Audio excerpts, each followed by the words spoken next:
मित्रों, जन्म मरण जीवन का ऐसा चक्र है जिसे हर मनुष्य भोगता है।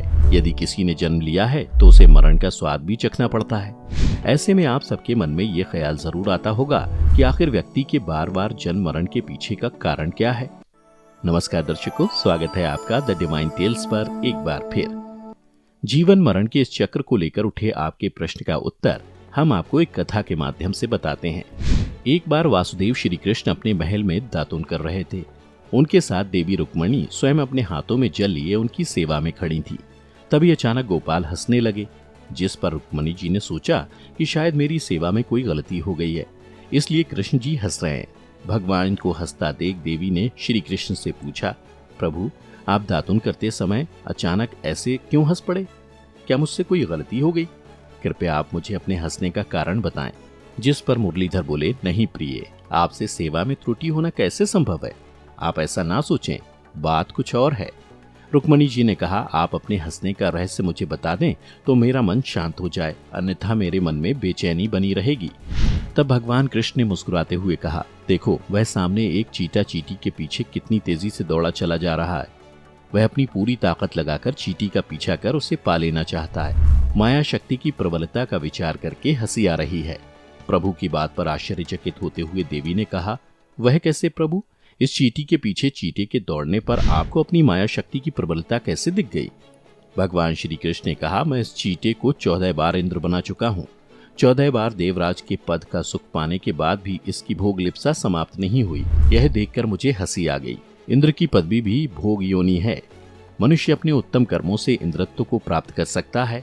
100 अश्वमेघ यज्ञ करने वाला मनुष्य इंद्र पद प्राप्त कर लेता है, लेकिन जब उनके भोग पूरे हो जाते हैं तो उसे दोबारा धरती लोक पर आकर जन्म ग्रहण करना पड़ता है। प्रत्येक जीव इंद्रियों का स्वामी है, लेकिन जब जीव इंद्रियों का दास बन जाता है तो उसका जीवन कलुषित हो जाता है और बार बार जन्म मरण के बंधन में पड़ जाता है। केवल वासना ही पुनर्जन्म का कारण है, अतः वासना को ही खत्म करना चाहिए। इस पर विजय पाना ही सुखी होने का उपाय है। बुझे न काम अग्नि तुलसी कहूं, विषय भोग बहु घीते। अर्थात अग्नि में घी डालते जाएं, वह और भी बढ़ेगी। यही दशा काम की है। उसे बुझाना हो तो संयम रूपी शीतल जल डालना होगा। भगवान आगे कहते हैं कि संसार का मोह छोड़ना अत्यधिक कठिन है, क्योंकि वासना बढ़ती है तो भोग बढ़ते हैं। इससे संसार कटु हो जाता है। वासनाएं जब क्षीण ना हो तब तक मुक्ति नहीं मिलती। पूर्व जन्म का शरीर तो चला जाता है, परंतु पूर्व जन्म का मन नहीं जाता। तृष्णा की तरह कोई दुख नहीं और त्याग की तरह कोई सुख नहीं। सारी कामनाओं, मान, सुख, भोग, आलस्य, आनंद आदि का त्याग करके केवल परमात्मा की शरण लेने से ही व्यक्ति ब्रह्म भाव को प्राप्त हो जाता है। चलिए इसी के साथ आपको ये भी बता देते हैं कि मृत्यु के कितने समय के बाद अगला जन्म मिलता है। आपको जानकर यह हैरानी होगी कि एक आत्मा जैसे ही इस मोह माया की दुनिया छोड़कर जाती है, तब उसको इस बात का एहसास होने में काफी समय लगता है, जिसके बाद वो आत्मा नए शरीर की खोज के लिए नए सफर पर निकल पड़ती है। कहा जाता है कि एक साधारण आत्मा को नया शरीर ढूंढने में ज्यादा समय नहीं लगता है। मित्रों, आमतौर पर इस श्रेणी में 2 तरह की आत्माएं आती हैं। पहला देवता श्रेणी होती है। वो देवता जिनको आप पूजते हैं या आपके कुल देवता। ऐसे लोगों की आत्माओं को दूसरा शरीर ढूंढने में लंबा समय लगता है। इसके पीछे भी एक बहुत बड़ा कारण है। कहा जाता है कि ऐसी आत्मा के जन्म के लिए ऐसी कोख भी चाहिए होती है जो खुद में अनोखी हो। वहीं एक और ऐसी आत्मा होती है जिन्हें आसानी से शरीर नहीं मिलता। वो है शैतानी आत्मा। यह आत्माएं वो होती हैं जिनका पूरा जीवन दूसरों को कष्ट देने और क्रूरता में गुजरा हो। इनको नया शरीर मिलने में लंबा समय लगता है। इसके पीछे भी एक कारण है। कहा जाता है कि ऐसी आत्माओं को भी ऐसी कोख की खोज होती है जो अपने अंदर उनकी नकारात्मकता समा सके।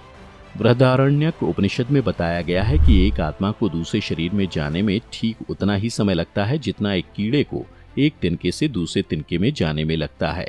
कई ग्रंथों का यह भी कहना है कि अगर किसी व्यक्ति को यह लगता है कि उसने अपने इस जीवन के सभी काम पूरे कर लिए हैं, तो बिना कष्ट के अपना शरीर त्याग देता है। ऐसे लोगों की आत्मा को नए शरीर धारण होने में कुछ ही पल लगते हैं। तो मित्रों, आपने जाना कि मनुष्य के बार बार जन्म मरण का कारण क्या है और मृत्यु के कितने समय के बाद अगला जन्म मिलता है। यदि आपको पहले से किसी बात की जानकारी थी तो हमें नीचे कमेंट करके जरूर बताएं। आज की इस वीडियो में बस इतना ही। हम उम्मीद करते हैं कि हमारी वीडियो के जरिए आपको कई सवालों के जवाब मिल गए होंगे। अगर ये वीडियो पसंद आई हो तो इसे लाइक और शेयर ज़रूर कीजिएगा। अगर आपने हमारे चैनल को सब्सक्राइब नहीं किया है तो ज़रूर करिए।